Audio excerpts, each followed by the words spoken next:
Hello，大家好。那我们今天来讲一下怎么样去做四方连续贴图。因为我们平常在做四方连续贴图的时候，就一边丢到素材库里面去看嘛。那有个方法呢，我们可以使用档案物件的方式来做哟。所以我们先开一个档案，然后先存档。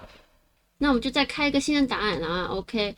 接着呢，档案读取建立档案物件。那你这时候呢，就是去把你刚才那张图打开。然后一建立档案物件，然后巴拉巴拉这些大家就自己去看。好，打开以后呢，Ctrl T 固定长宽比，然后把它的大小改成50%，就是稍微缩小一半这样子。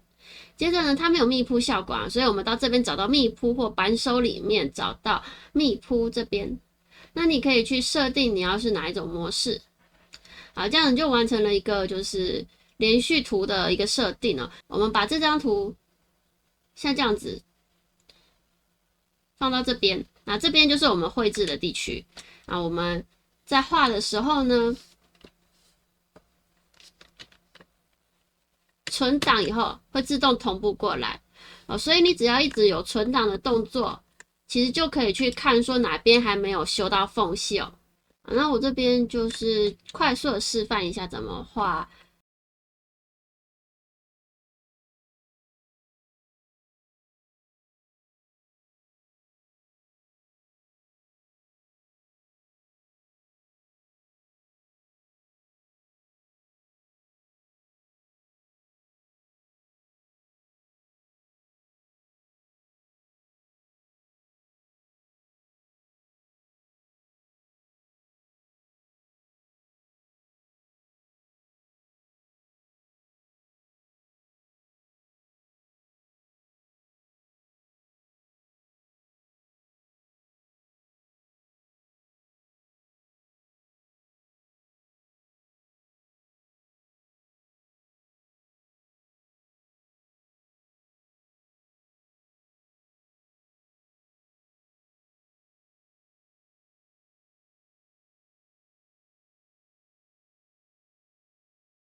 那像在画木纹的时候，像这种特征点这种特征点其实就会很丑，有没有？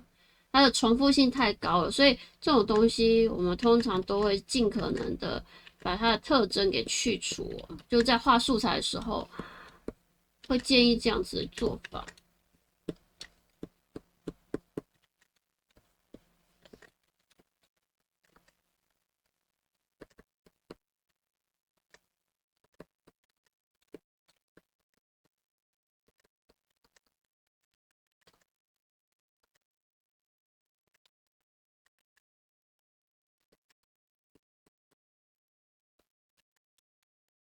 像这样子大致的把一些比较特征的部分，我都把它给消除掉了，这样子就不会说让这个木纹好像重复性很高我们就是用最少的工作最快的事情。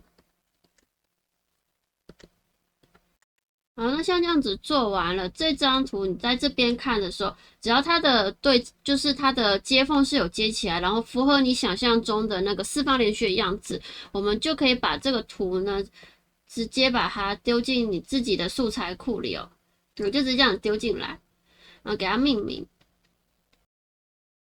像这样子。那你这个时候再开另外一个新的档案的时候，这个档案我就先关掉。你在开新的档案的时候，它就是这样子，比较完整的四方连续。那像我这边颜色其实还是有待改进啦，这边因为这样子的渐层色反而让它的重复量变高了，所以还是要再修一下。那我要修的话，我只要去修这张图就好。好，那这就是我们这一次四方连续的部分啊，就是我们使用了建立档案物件这个功能。